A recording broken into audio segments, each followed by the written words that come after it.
Sam pressed her forehead against the bus window, watching the city fade into the distance. The sky was gray, and so was her heart. She had dreamed of escape for so long, escape from the woman who had called herself mother but treated her like a burden. But now that the journey had begun, all she felt was fear. Would her new life truly be different? Or was she just trading one cage for another? Her new guardian, Ly, was waiting in a quiet countryside town. He was kind, too kind. He spoke softly, helped her carry her bag, and told her, "From today on, you don't have to be afraid anymore." But kindness was dangerous. Sam had learned that smiles could hide knives. Ly's house was warm, filled with the scent of cinnamon and fresh bread. There were flowers on the windowsill and a spare room already prepared for her. A soft blanket, a teddy bear, a note that said, "Welcome home, Sam." She stared at it for a long time, unable to move. Home. She had forgotten what that word felt like. But just when she began to breathe easier, fate played its cruel hand. 1 week later, her stepmother appeared. She did not shout. She did not threaten. Instead, she smiled sweetly at Ly, sweeter than Sam had ever seen her smile before, and said, "I know I made mistakes, but I want to change. Please, let me stay." Ly hesitated. Sam froze. "No, no, no!" Her hands trembled. Her vision blurred. She could not imagine the woman who once slapped her across the face now sitting at Ly's dining table, laughing beside him, acting like she belonged there. But worst of all, Sam saw something terrifying in Ly's eyes, a softness, a possibility. He was starting to care about her stepmother, and in that moment, Sam felt her world collapsing all over again. She ran to her room, shut the door, and buried her face into the pillow. Is there no place in this world where she can't reach me? She had escaped her past, but her past had followed her. Night fell heavy over the house. Sam sat curled in a corner of her room, hugging her knees tightly. She could still hear their voices downstairs, low, calm, friendly. It made her stomach twist. Why was Ly listening to her? Why was he giving that woman a chance? The woman who had once poured cold water on her while she slept. The woman who called her worthless. The woman who said, "I should have left you at the orphanage."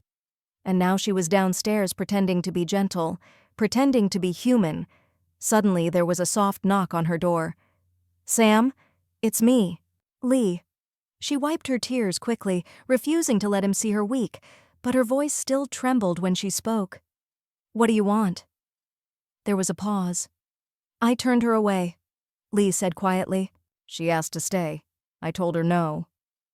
Sam's breath caught, but before relief could settle, his voice continued, softer, heavier. "Sam, she told me she had a hard life too. She wasn't always like that. People change." Her heart froze. There it was, the beginning of doubt, the beginning of betrayal. She stood up and opened the door, anger burning through her fear. "People change?" she snapped, tears streaking down her face. "So what? She hits me for years, and now she says sorry and you forgive her?" Ly's eyes widened, startled. "Sam, you're just like everyone else," she cried. "You look at adults and believe them. You look at me and think I'm just emotional, just dramatic, just a child." Ly looked stunned, as if he had been slapped. But Sam wasn't finished. "If you want to believe her, if you want to love her, then go ahead." Her voice cracked completely. "But don't expect me to call her family." And with that, she slammed the door shut. Ly stood alone in the hallway, his hand gently resting on the door. Outside, the wind howled. Inside, only silence answered him. The house was cold the next morning. Ly stood by the kitchen counter, staring at 2 untouched cups of tea, one for him, one for Sam, now cold, just like the silence between them. He kept replaying her words in his head. "You look at adults and believe them. You look at me and think I'm just dramatic, just a child." She was right. Without realizing it, he had hesitated. He had considered giving that woman a chance, and that hesitation had cut deeper than any insult, not because he believed the stepmother, but because deep down Ly was afraid of becoming like every adult who had failed Sam before. He walked to her door again, but this time he didn't knock softly.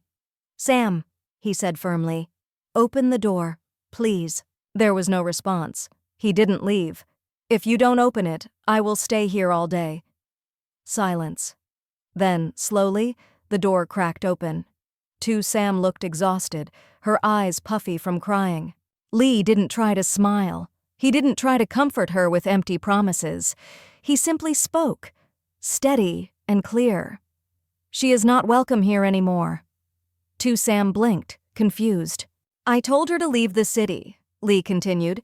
"I told her if she ever comes near you again, I will make sure she regrets it." It was not a threat. It was a decision. For the first time, Sam saw something new in Ly's eyes, not just kindness or patience. Possession, protection, unshakable loyalty. Her lips trembled.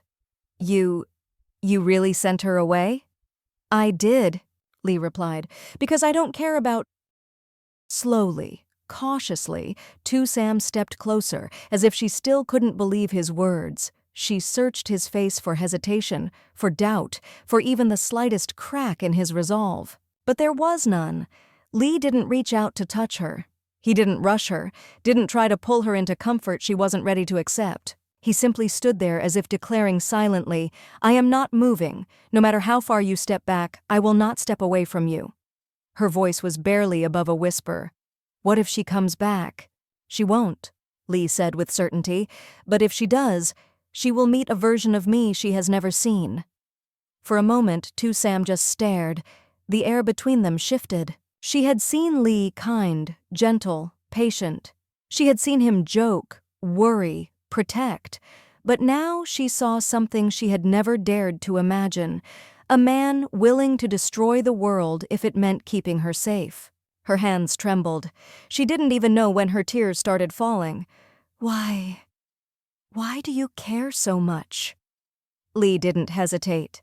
"Because someone should have protected you long ago," he said quietly, eyes unwavering. "And because I refuse to be just another person who stands by and watches you suffer." The words broke her. Not in pain, but in relief. She didn't leap into his arms. She didn't collapse dramatically. Instead, she simply leaned forward, resting her forehead against his chest, like a child who had finally been given permission to breathe. Ly didn't hug her tightly. He just rested a hand gently on her back, grounding her, steadying her. No rush, no pressure, just presence. "I don't know how to trust," she admitted shakily. "I don't know how to live without expecting someone to betray me." "Then don't learn it in one day," Ly said softly. "Just start with this. Trust me for now, and tomorrow you can trust me again. And again, until it stops feeling scary." Her breath hitched. "Until it stops feeling scary." No one had ever spoken about healing like that, not as a demand, not as an order, but as a slow, patient journey. Sam closed her eyes, listening to his heartbeat. For the first time in her life, silence didn't feel empty. It felt like safety. The next morning was quiet, no drama, no intrusions, just sunlight slipping through the curtains like a shy visitor. Sam stood alone in front of the window, watching leaves trembling in the wind. For the first time in years, she realized. Her breathing wasn't heavy. Her shoulders weren't tense. Her hands were not clenched in fear. Ly didn't come to wake her. He didn't knock or ask how she felt. He let her have silence, because he knew she needed space not to hide, but to decide. And this time, she would decide for herself. She stepped outside into the garden where Ly was quietly tying the vines to wooden stakes. He looked up, surprised but calm, wiping his hands as he waited. Not asking, not assuming, just present. Sam stopped a few steps away. She didn't cry this time. She didn't tremble. Her voice was soft, but steady. "I don't know what the future will be like. I don't know if I'll panic again or run again, but—" She swallowed. "I don't want to run alone anymore." Ly didn't rush to respond. He let the words settle between them like seeds taking root. "So," Sam continued, taking a breath as if stepping across an invisible line, "if you still mean what you said, if you truly want to protect me, then—" She held out her hand. "Walk with me." Ly didn't grab her hand. He reached slowly, carefully, as if touching something sacred. When their fingers finally intertwined, there was no grand music, no dramatic tears, just quiet certainty. And for Tu Sam, that was louder than any promise. She didn't say thank you. She didn't say I trust you. She didn't need to, because choosing to stay was already louder than both. Pain teaches people to build walls. Sometimes those walls are necessary, sometimes they are the only reason a heart survives, but walls built for protection can eventually turn into prisons. And no matter how strong a person appears on the outside, no one is meant to survive life alone. Tu Sam spent years believing that love was dangerous, that trust was a trap, and that anyone who came close would eventually betray her. She had been taught, by cruelty, by abandonment, by disappointment, that dependence meant weakness, so she became her own shield. She learned to endure, to fight, to flee. But endurance is not the same as healing, and loneliness is not the same as freedom. Ly did not save her with force. He did not demand gratitude, obedience, or affection. He did something far more powerful. He stayed. He showed her that protection is not ownership, that care is not control, and that real love is not loud. It is consistent. It is patient. It does not push a broken soul to trust before it is ready. It simply stands beside them until they no longer feel afraid to walk forward. The lesson in their story is not about romance alone. It is about human dignity. Everyone deserves to feel safe. Everyone deserves someone who looks at their wounds and does not flinch. Not everyone will receive love from family by blood, but sometimes life brings strangers who choose to love more fiercely than any relative ever did. So if you are Tu Sam, tired, guarded, unsure who to trust, do not be ashamed of your scars. They are proof that you have endured. And if life offers you someone like Ly, someone who stands beside you without demanding that you hurry your healing, allow yourself to take one step at a time. Not because you are weak, but because you are finally free to grow without fear. And if you are fortunate enough to be like Ly, to have strength when someone else does not, remember, protection is not about possession. It is about giving someone the space to become who they were always meant to be. Love is not just saying, I will protect you. Love is saying, even when you push me away, I will not abandon you.